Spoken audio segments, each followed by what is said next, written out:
Assalamualaikum warahmatullahi wabarakatuh. Bismillahirrahmanirrahim. Bismillah, alhamdulillah, wassalatu wassalamu ala sayyidina Rasulillah Muhammad ibni Abdullah wa ala alihi wa sahbihi wa mawalah wa la hawla wa la quwwata illa billah. Rabbi syrah li sadri wa yassir li amri wa hlul 'uqdatam min lisani yafqahu qawli. Nawaina ta'allum wa ta'lim, tazakkur wa tazkir wa naf'a wal intifa' wal ifadata wal istifada wal hasa ala tamassuk bi kitabillah sunnatu rasulih wa du'a ilal huda wa dalalata alal khair tugha amardatihi wa qurbi wa thawabi subhanahu wa ta'ala. Saya ingin memastikan dulu apakah videonya jalan. Materi apa dulu nih? Oke, jalan. Maklum, hari ini operator lagi tidak ada, jadi saya mengoperasikan sendiri. Ushul Fiqih, lanjut. Bagaimana kabar-kabar anakku? Baik semua ya. Selamat pagi. Saya harap kalian masih tetap semangat ngaji dalam keadaan apapun. Yang saya terinspirasi dari sosok Imam Nawawi rahimahullah, pengarang kitab Riyadhus Shalihin, bahwa beliau hidup di kota Syam, hidup di negeri Syam dalam keadaan negerinya dulu sedang kacau balau karena ada serangan dari tentara Mongol, Tatar, ke negeri Syam. Tetapi hal tersebut tidak membuat Imam Nawawi berkecil hati, kemudian kehilangan cita-cita, putus asa sehingga dia berhenti belajar. Justru Imam An-Nawawi ketika kondisi negerinya tidak stabil, dia menyendiri, kemudian mengisi hari-hari dengan hal yang positif, dan Masya Allah dari situ beliau menelurkan karya-karya yang banyak. Mudah-mudahan ini bisa menginspirasi kita untuk senantiasa tetap menjaga spirit, semangat belajar. Meskipun UN dibatalkan, saya harap kalian tidak kecewa. Saya tahu kalian kecewa karena UN dibatalkan. Barangkali di antara kalian ada yang sudah serius belajar, ada yang ikut bimbel, ya kan? Ternyata dibatalkan. Aduh, hati ngenes ya. Oke, kita lanjut pelajaran usul fikih di pagi yang cerah ini. Kemarin kita sudah memulai pembahasan tentang nasakh, apa itu definisi dari nasakh, kemudian pembagian nasakh itu sendiri ya. Barangkali kita ulang-ulangi dulu agar kalian tidak lupa. Nasakh secara bahasa memiliki berapa arti? Jawab dong yang kompak dong. Ada berapa arti secara bahasa? Ya benar, ada dua ya. Faisal, tolong konsentrasi Faisal. Kok garuk-garuk kepala itu loh. Ya, konsentrasi. Nasakh secara bahasa artinya ada dua. Yang pertama adalah al-izalah. Artinya apa izalah? Melenyapkan atau menghilangkan. Yang kedua, arti bahasanya apa? An-naqlu, memindahkan. Dari arti bahasa ini kita bisa memahami makna nasakh secara istilah ya, karena dia arti secara bahasanya adalah menghilangkan, maka secara istilah pun ada hubungannya dengan kata-kata menghilangkan, yaitu apa? Raf'u hukmin syar'iyyin bidalilin syar'iyyin mutaakhirin, yaitu menghilangkan pemberlakuan hukum sebelumnya dengan dalil syariat yang datang belakangan. Itu definisi dari nasakh. Kemudian saya juga sudah menjelaskan bahwa menurut ditinjau dari segi objek yang dinasakh, objek nasakh itu sendiri, maka nasakh terbagi menjadi tiga. Yang pertama atau yang sudah kita bahas adalah naskhur rasmi wa baqaul hukmi. Tulisan atau teksnya terhapus, tetapi pemberlakuan hukumnya masih tetap ada. Apa contohnya kemarin sudah kita pelajari, yaitu ayat asy-syaikhu wasy-syaikhatu idza zanaya farjumuhum albattata. Orang laki yang sudah menikah, orang perempuan yang sudah menikah, ketika mereka melakukan zina maka rajamlah ya. Ayat ini kalau kita diteliti di dalam Al-Qur'an sudah tidak ada lagi, sudah tidak ada tulisannya, tetapi pemberlakuan hukum rajam masih tetap berlaku. Kemudian yang kedua adalah naskhul hukmi wa baqaur rasm. Penghapusan hukum tetapi teks rasamnya masih tetap ada di mushaf, dan ini ya sudah saya terangkan kemarin, ini yang sering ada dan masih banyak bisa kita temukan di sejumlah ayat.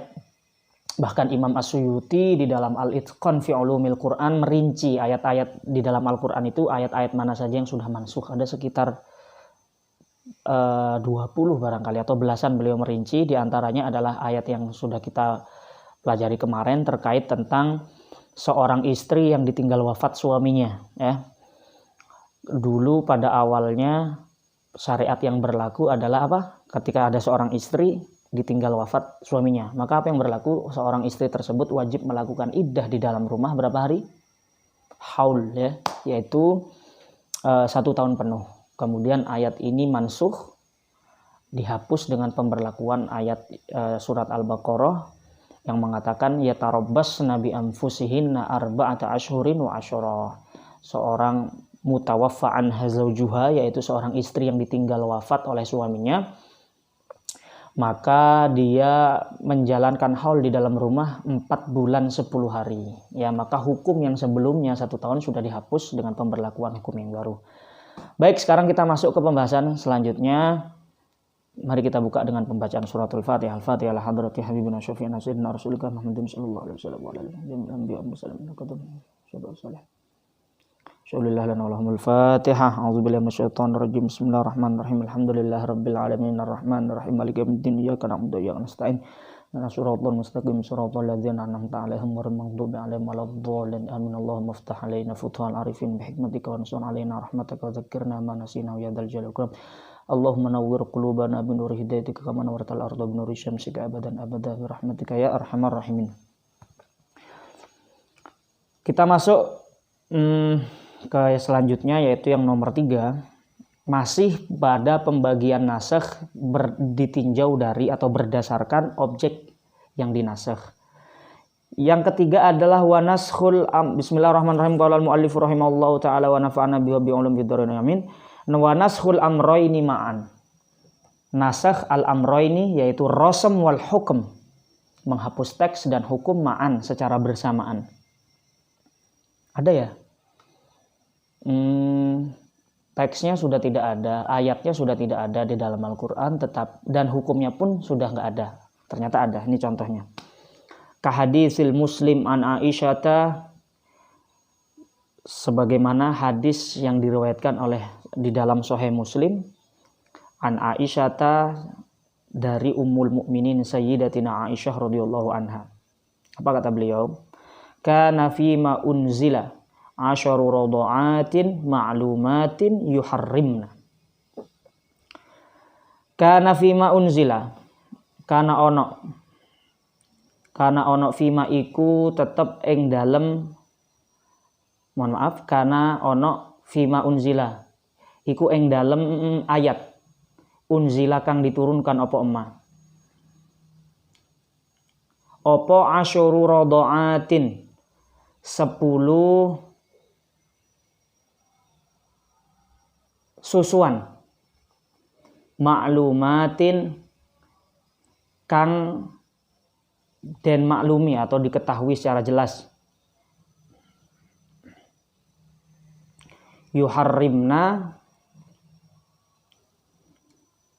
kang menjadikan sebab mahram opo asyaru radha'atin maklumatin, ya. Oke, untuk memahami ini kalian harus secara sekilas saya kasih gambaran bahwa di dalam ilmu fikih itu nanti di belakang setelah bab muamalah ada bab nikah, di situ ada pembahasan tentang rodok, ya. Rodok. Jadi kapan di dalam Islam itu kapan seseorang wanita dan seorang perempuan bisa dikatakan mahram? Itu mahram saya. Maka penyebabnya ada 3. Asbabul mahramiyah salasah. Yang pertama adalah nasab. Saya menikah dengan seorang wanita. Kemudian wanita itu melahirkan anak perempuan. Maka saya dan anak perempuan itu adalah mahram. Ya, hubungannya mahram sehingga haram dinikah. Penyebabnya apa? Yang pertama nasab. Jadi status mahram itu bisa diperoleh dari nasab, itu yang pertama. Yang kedua adalah dengan cara hubungan rodok atau persusuan. Saya punya istri, kemudian ada tetangga punya anak. Kebetulan anaknya nggak bisa, ibunya tidak keluar lagi ASI-nya. Maka anak itu disusuin kepada susu istri saya. Nah, nyusu di susu istri saya. Maka meskipun istri saya bukan anak kandung dari bayi tersebut, tetapi karena dia menyusui, maka terjadilah hubungan mahram anak itu kepada saya, kepada istri saya dan keluarganya. Karena apa? Bisa babir rodok, karena sebab persusuan, ya, karena sebab persusuan.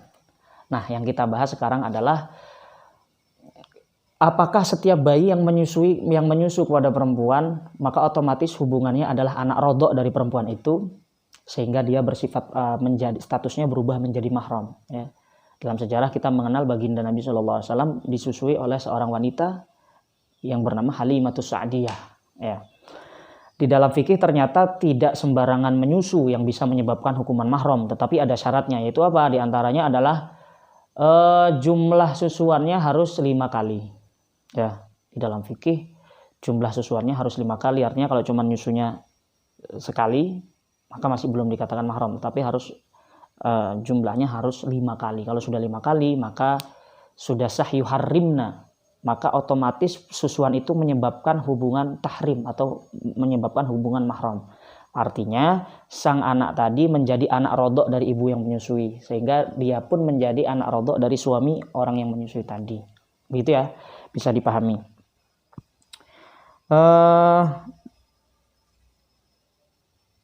Dulu di awal-awal ternyata menurut Sayyidah Aisyah sebagaimana diriwayatkan oleh Sahih Muslim, ketentuannya bukan 5 susuan yang menjadi syarat mahram itu, tetapi adalah kana fi ma unzil. Dulu itu yang menjadi syaratnya adalah di antara ayat yang diturunkan adalah asyaru radhaatin ma'lumatin, 10 susuan. Jadi persyaratannya itu harus nyampai pada bilangan 10. Tapi kemudian fayunsakhna bi khamsin ma'lumatin yuharrimna. Kemudian dihapus oleh teks dalil yang mensyaratkan bahwa untuk menjadi mahram itu cukup menyusui jumlahnya 5. Kita sudah tidak menemukan ayat yang mensyaratkan asyara radhaat 10 susuan itu di dalam Al-Quran. Kita sudah tidak menemukan. Berarti yang dinasakh rasamnya, ayatnya sudah nggak ada. Tetapi juga kita sudah tidak menemukan hukum 10 itu masih berlaku. Berarti hukumnya juga sudah dinasakh. Nah, ini contoh naskhul rasmi wal hukmi ma'an. Teksnya tidak ada, hukumnya pun sudah tidak berlaku. Ini contohnya ya. Berarti kita sudah selesai pembagian nasakh berdasarkan objek yang dinasakh. Selesai. Sekarang pembagian nasakh yang kedua. Peninjauan yang kedua ditinjau dari apa saja yang bisa menasakh dalil yang lain. Kemarin kita di taksis sudah belajar ada taksisul kitab bil kitab. Ayat mentaksis ayat bisa, ayat mentaksis hadis bisa, hadis mentaksis hadis bisa, hadis mentaksis ayat bisa, hadis mentaksis hadis ditaksis dengan kias bisa, ayat ditaksis dengan kias bisa. Sekarang kalau nasakh bagaimana? Bisa nggak hadis menasakh ayat Al-Quran? Artinya bisa tidak hadis itu menganulir atau membatalkan hukum yang berlaku di dalam Al-Quran? Bisa tidak sebuah ayat menasakh ayat yang lain? Ada ayat menghapus pemberlakuan hukum yang ada di ayat yang lain, atau bisa tidak sebuah ayat menasakh atau menghapus hukum yang ada di dalam hadis. Nah, itu pembahasan kita pagi ini. Kita lanjut. Maka kalian kasih catatan ya, kalau di kitab itu langsung pembagiannya 1, 2, 3, 4, 5, tetapi agar lebih detail itu beda cara peninjauan. Yang akan kita bahas pagi ini adalah titik tinjaunya adalah apa menasakh apa. Ya, kalau yang kemarin kan objek nasakhnya. Yuk, yang nomor 4, yang pertama adalah naskhus sunnati bil kitab, menasakh hadis bil kitab kelawan ayat Al-Qur'an. Ada hukum yang berlaku. Hukum tersebut ditetapkan berdasarkan hadis. Hukum ini berlaku beberapa lama, beberapa periode, beberapa waktu. Kemudian oleh Allah Subhanahu wa taala hukum ini dibatalkan pemberlakuannya dengan ayat Al-Qur'an. Apakah ada? Ada. Contohnya apa? Kastiqbali Baitil Maqdis. Seperti kewajiban menghadap Baitil Maqdis, Masjidil Aqsa di Palestina. Ya, jadi kita awal syariat Islam itu adalah kaum muslimin melakukan sholat ibadah tidak menghadap Masjidil Haram. Kita menghadap ke Masjidil Aqsa. Ya. Maka di antara julukan baginda Nabi SAW adalah Imamul Qiblatain. Baginda Nabi itu adalah imam bagi kiblat yang dua. Yang dimaksud kiblat dua itu apa? Bukan Masjidil Haram dan Masjid Nabawi, bukan. Tetapi Masjidil Haram yang ada di kota Mekah dengan Masjidil Aqsa yang ada di Syam, Palestina. Ya. Pada awalnya umat Islam istiqbali Baitul Maqdis, menghadap Baitul Maqdis, Masjidil Aqsa, ditetapkan berdasarkan apa? Kewajiban ketika beribadah menghadap Baitul Maqdis as-sabiti kang tetap, atau pemberlakuan ini ditetapkan bis sunnati kelawan sunnah al-fi'liyah kang bangsa pekerjaan. Fi haditsis sahihaini ing dalam hadis yang diriwayatkan oleh Bukhari dan Muslim. Kewajiban menghadap Masjidil Aqsa ini ditetapkan berdasarkan sunnah fi'liyah. Nabi tidak bersabda, tetapi Nabi melakukan. Itu juga bagian dari sunnah. Nabi tidak mengatakan, hei umat Islam, ayo kalau kita sholat menghadap Baitul Maqdis. Tidak. Tetapi Nabi langsung mencontohkan. Ini juga bagian dari sunnah. Yaitu sunnah apa? Sunnah fi'liyah. Kalau hadis yang diucapkan oleh baginda Nabi SAW disebut dengan sunnah apa? Sunnah qauliyah. Ya. Disebut dengan sunnah qauliyah. Ini juga termasuk sunnah. Kalau pekerjaan disebut sunnah fi'liyah. Kalau begini kasusnya, Nabi tidak mengucapkan, tidak juga mendengarkan, tidak juga melakukan. Tetapi ada seorang sahabat yang melakukan hal tersebut. Tetapi sama Nabi nggak dilarang, dibiarkan aja. Dibiarkan aja. Itu termasuk sunnah apa? Qauliyah apa fi'liyah? Bukan kedua-duanya ya. Nabi tidak mengucapkan, Nabi juga tidak mendengarkan, tidak melakukan. Maaf nih, karena nggak ada teh, jadi agak sering kepleset lidah. Tetapi ada sahabat yang melakukan, kok Nabi tidak menegur, tidak melarang. Itu artinya apa? Itu artinya pekerjaan tersebut boleh dilakukan. Ini disebut dengan sunnah takririyah. Ya. Disebut dengan sunnah takririyah. Contohnya apa? Contohnya banyak sekali. Ya. Yang sering dicontohkan oleh Buya adalah Nabi tidak pernah. Karena beliau adalah sallallahu alaihi wasallam sayyidul mutawaddiin, pemimpin orang-orang yang tawadhu. Nabi mengajarkan tawadhu, maka Nabi tidak pernah memerintah, "Oh sahabat puji saya, puji saya." Ya. Para sahabat disuruh muji, Nabi enggak pernah bilang begitu.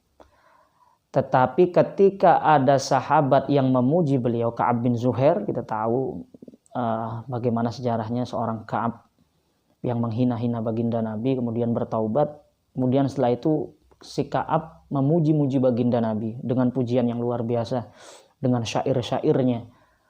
Apakah Nabi kemudian, Ka'ab jangan memuji-muji saya, yang berhak dipuji hanya Allah.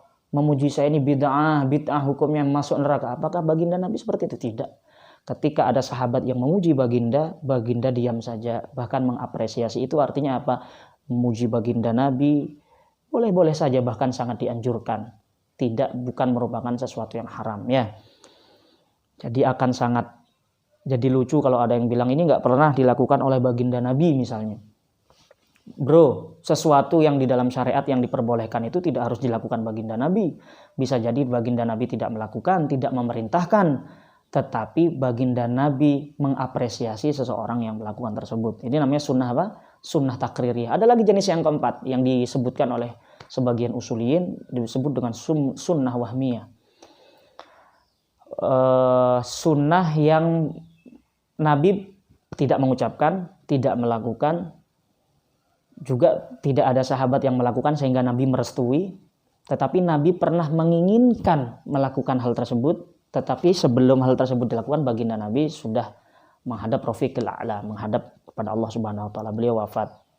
Itu disebut sunnah wahmiyah. Bisa menjadi sunnah juga, jadinya bisa kita teladani. Apa contohnya? Contohnya adalah puasa Tasu'a ya. Puasa Tasu'a yang disunahkan adalah puasa tanggal 10 Muharram, puasa Asyura. Tapi Nabi pernah bilang seandainya aku hidup tahun depan maka aku akan puasa nanti di tanggal 9. Tahun berikutnya baginda Nabi SAW sudah wafat. Maka disunahkan juga puasa tersebut meskipun Nabi belum melakukan. Kenapa? Karena Nabi sudah pernah beriktikad, Nabi sudah pernah menginginkan hal tersebut, maka juga bisa kita teladani ya. Kita kembali ke contoh sholat menghadap Baitul Maqdis ditetapkan berdasarkan sunnah apa?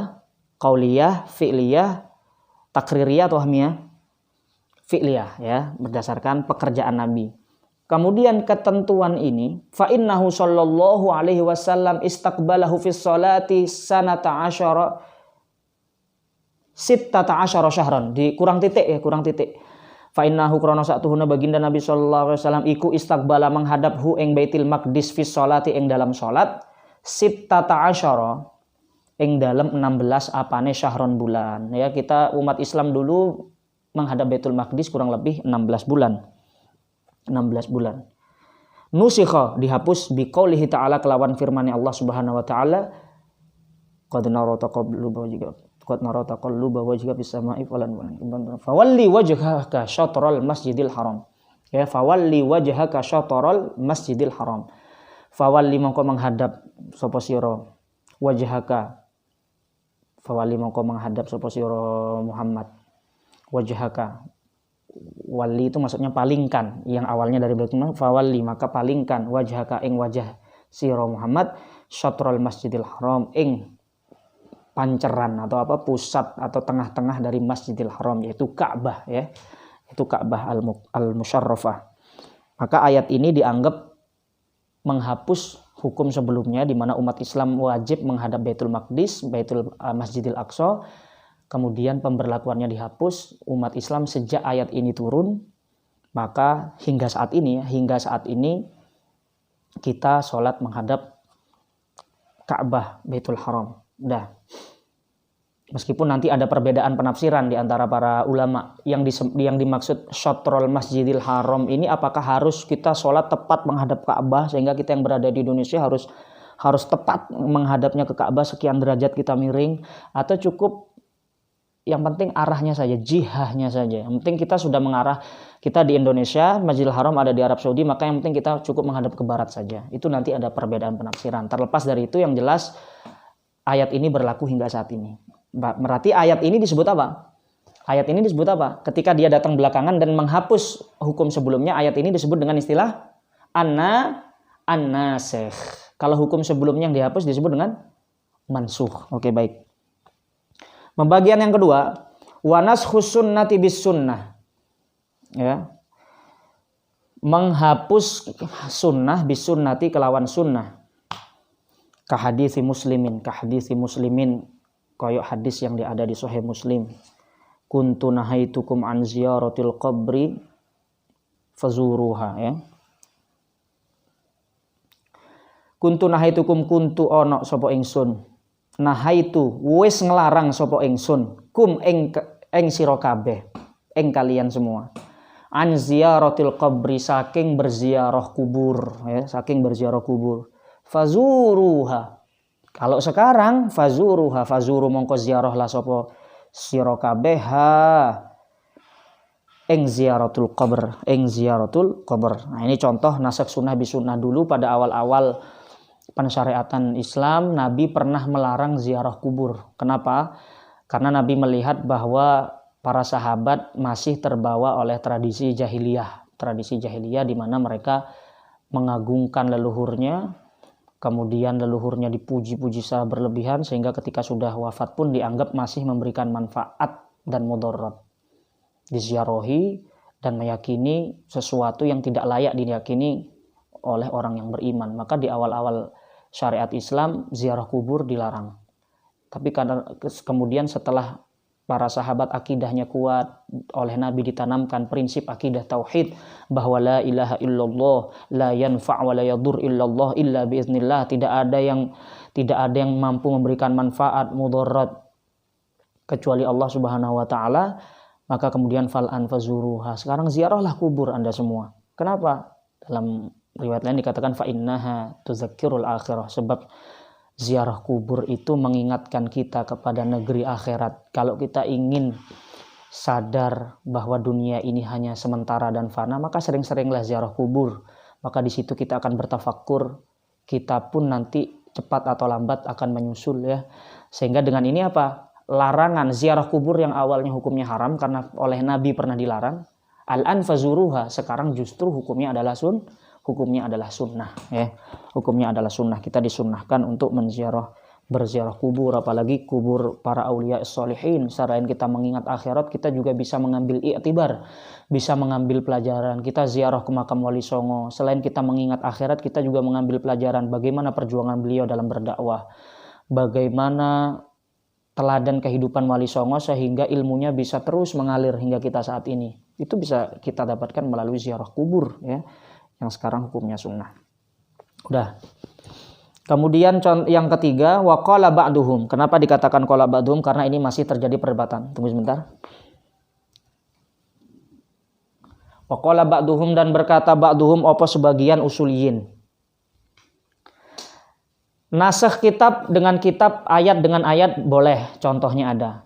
Nasakh hadis dengan hadis boleh, contohnya ada. Sekarang pertanyaannya, boleh nggak menghapus ayat Al-Quran, pemberlakuan hukum ayat Al-Quran dengan hadis? Kan derajatnya kan lebih tinggi Al-Quran, kemudian As-Sunnah. Mungkin nggak secara fakta ayat Al-Quran dihapus ketentuannya oleh hadis? Maka para usuliyin berdebat, tetapi pendapat yang kita ikuti adalah ternyata boleh.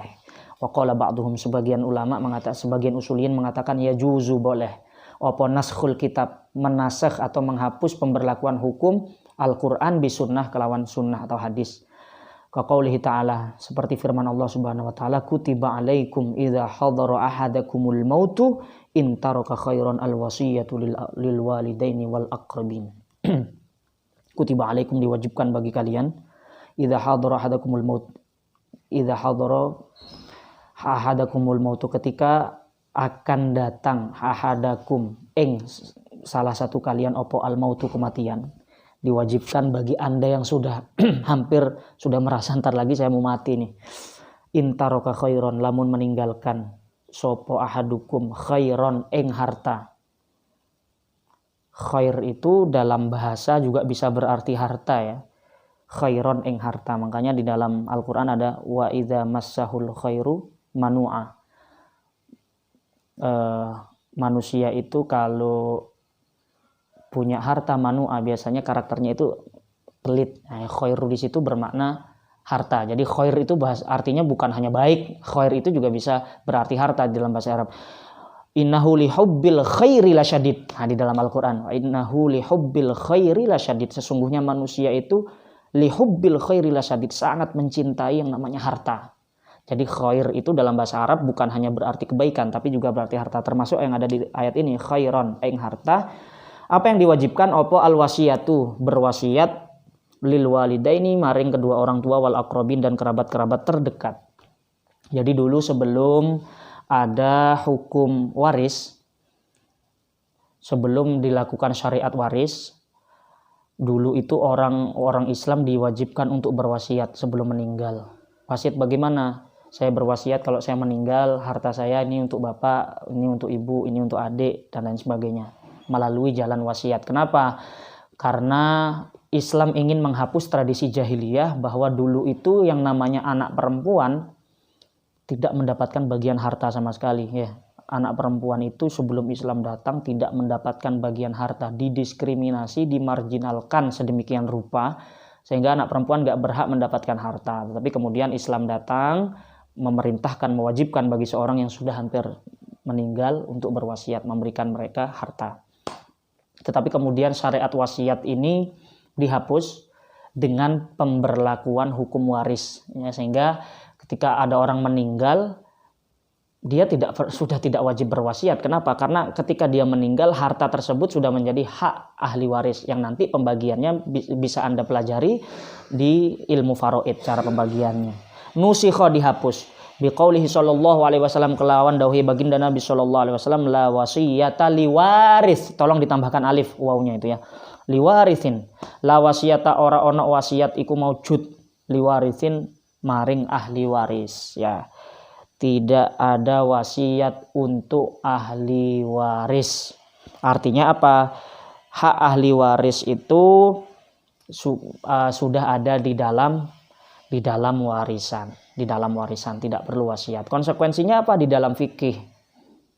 Ketika ada orang meninggal dunia, maka 1/3 hartanya otomatis punya ahli waris. Yang 2/3 ini bisa dia wasiatkan kemana-mana. Saya wasiat anggaplah misalnya ada fulan kaya raya, kemudian dia mau meninggal, sudah merasa dia mau meninggal, maka dia wasiat, nanti harta saya yang sekian miliar sedekahkan ke masjid ini, harta yang segini berikan anak yatim, maka wasiatnya sah selagi tidak menjamah bagian 1/3 dari seluruhan hartanya. Jadi kalau kita anggap harta itu adalah satu kesatuan utuh, maka 1/3 ini adalah milik ahli waris. Kalau dia punya harta 3 miliar, 1 miliar itu otomatis punya ahli waris.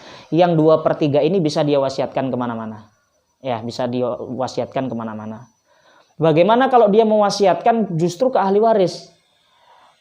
Yang ini saya wasiatkan ke anak saya. Ke anak saya, dia punya anak banyak, karena anak pertama lebih disayang, saya wasiatkan ke anak saya. Maka apa yang terjadi? Tidak otomatis sah wasiat seperti ini, ya. Kenapa? Karena la wasiat ahli waris, tidak ada wasiat untuk ahli waris. Bagaimana status wasiat yang diwasiatkan ke waris ini? Menunggu persetujuan ahli waris lainnya. Kalau ahli waris lainnya nggak setuju, ya nggak, tidak masalah, karena itu hak mereka, ya. Menunggu persetujuan. Kenapa? Karena sebab ahli waris sudah diberikan jatah di dalam syariat 1/3 harta dari orang yang mau meninggal. Wallahu a'lam bishawab. Cukup sekian pelajaran kita dengan ini adalah contoh ketentuan Al-Qur'an yang dihapus dengan hadis, ya. Tidak ada lagi wasiat untuk ahli waris. Kenapa? Karena ahli waris sudah mendapatkan hak jatah waris, ya. Udah.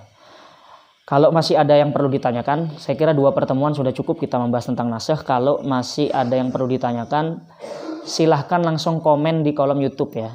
Anda komen di kolom YouTube. Dan yang terakhir, saya ingin kalian membuat bagan.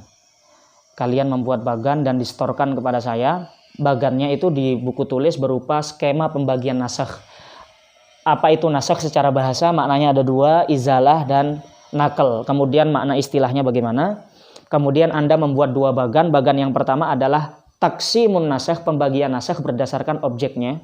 Ada 3, nashul hukmi wa baqa' rasmi wa baqa'ul hukmi, nashul hukmi wa baqa'ur rasmi wa nashul amro ini ma'an, beserta contohnya.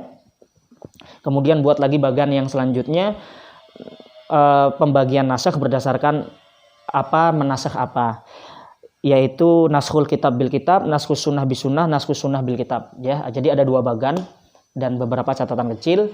Silahkan itu dibuat di buku catatan kalian, dan kemudian difoto. Jangan lupa nama dan kelas untuk segera saya ambil nilainya. Saya kira ini yang bisa sampaikan. Mudah-mudahan kita bisa bertemu lagi di pertemuan selanjutnya. Kita akan membahas pembahasan tentang al-mujmal, pembahasan lafaz-lafaz mujmal di dalam Al-Quran. Mudah-mudahan menjadi ilmu yang bermanfaat. Al-Fatihah. A'udzubillahi minasyaitonirrajim. Bismillahirrahmanirrahim. Alhamdulillahirabbil alamin arrahmanirrahim maliki yaumiddin iyyaka na'budu wa iyyaka nasta'in ihdinas siratal mustaqim siratal ladzina an'amta 'alaihim ghairil maghdubi alaihim waladdallin amin. Rabbi fanfa'na bi barakatihim wahdinal husna li hurmatihim wa amisna fi tariqati wa mu'afati minal fitan ya Rasulullah salamun alaika ya rafi'a syani wad daraji hatfata ya jiratal alami wa hailal juli wal karami wallahu al-muwaffiq ila aqwamit thariq. Assalamualaikum warahmatullahi wabarakatuh.